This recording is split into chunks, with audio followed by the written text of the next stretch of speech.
Hello. Now in today's video, I'm going to give you a bunch of tips about playing slide.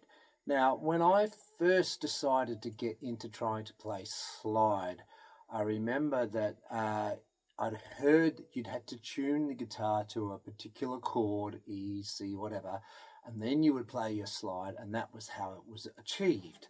Now, I think I used to use E major as my chord, and to a point it worked, but I very quickly discovered that when I was trying to incorporate slide with something more elaborate, say, than just the plain old 12-bar blues, the 1-4-5, all being major chords, I began to run into trouble because I no longer knew where I was. I'd learned my scale patterns. I knew roughly where the notes were and how it all worked. And as soon as I changed the tuning, it was like I created a completely different instrument.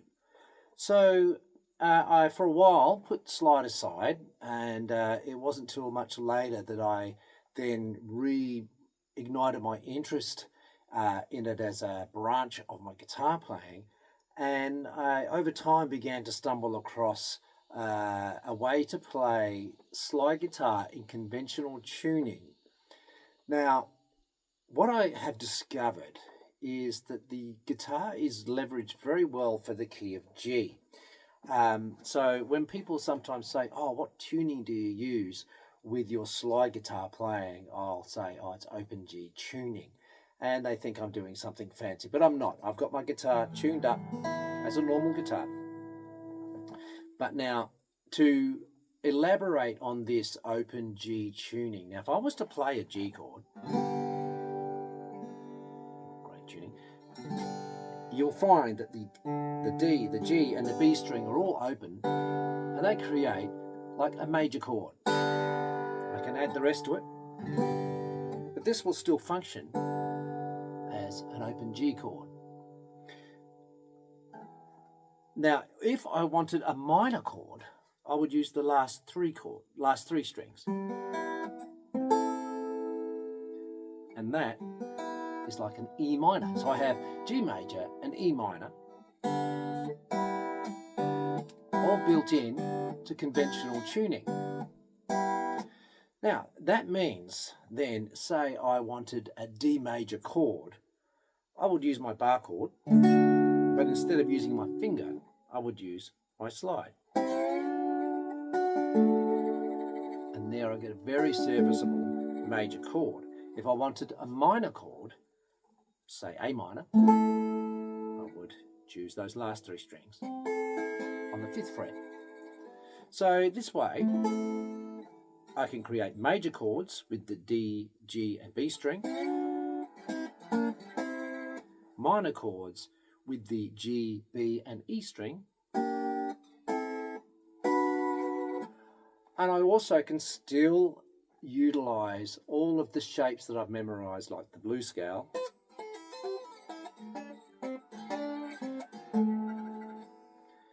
and suddenly I can play the guitar quite freely. So there are a few other little useful licks that I like to use. So what I'll do, if I was to be playing slide guitar in a song, I will just use that basic information perhaps while the singer's singing, and I'll be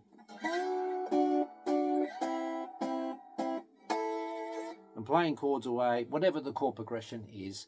And then if I get a lead break, I'll utilize what I know about the blues scale. And have a little bit of a play there. And away I go. I can actually add something meaningful to the song. Now, there are a few other like really handy licks. Now, we've got our bar chord, the one that is like an E major, moved up the neck, so the root note is the E string. I can take the 2nd and 3rd note of that chord shape and I get this lovely grinding sounding kind of chord. And the beauty of that is it's not major or minor.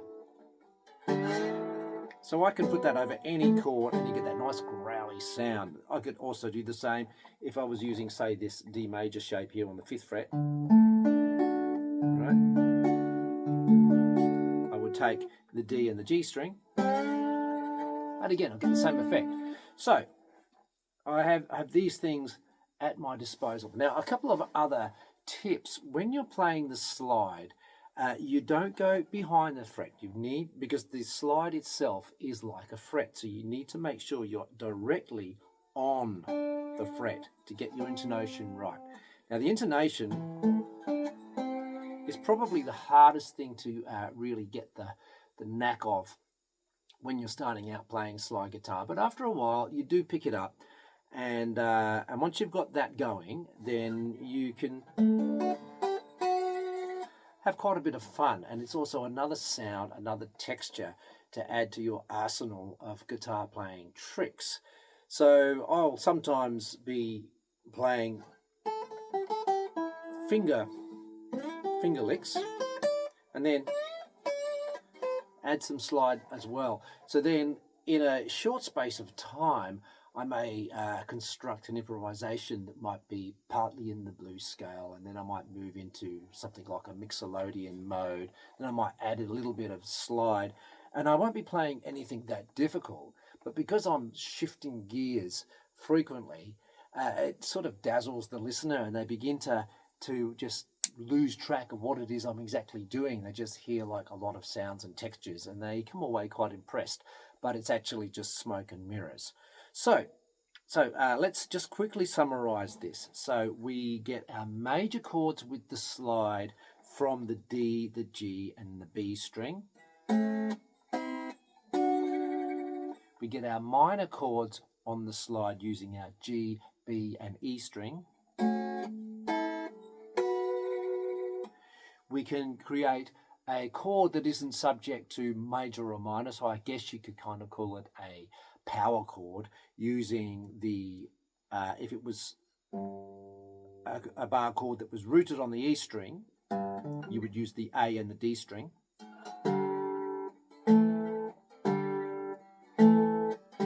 And you would get your bearing. So for example, here I'm on the 5th fret on the A and the D string. And if I need to know what chord is that I'm playing, well, I just imagine I'm playing that bar chord. And I go to my root note and that will tell me. So in this case, I'm on the 5th on the A and the D string, the slide, and the root note here is on the 3rd. Hope that makes sense. So that's like this chord. And I'm taking these two fingers, the pinky, those two notes, and I'm just playing them with the slide. So the same would apply if I've got the A string as the root note and I've got my bar chord, and I would just play those two notes with the slide, and then the root note would be whatever is on the A string 1 fret below. So let me just show you that a little closer. So here we go, we're on the 5th fret on the A and the D string, and the root note is 1 whole step down, like dot to dot, dot to dot. There's your root note, there is the actual chord. That root note will tell me what this actually is, because as you would know, when you're playing music, you need to know, am I playing a G, am I playing an A? It's okay if you've just learned something parrot fashion, but if you're trying to create on the spot, you really do need to know where you're at all times, which is not that difficult, but you do need some way to anchor it to your root notes and be able to say, all right, I'm playing an A here, or I'm playing a G. You can follow the chord progression and you can play chords and ideas that make sense. And the rest of the time, you might just be making stuff up in your blues scale that will sound just lovely.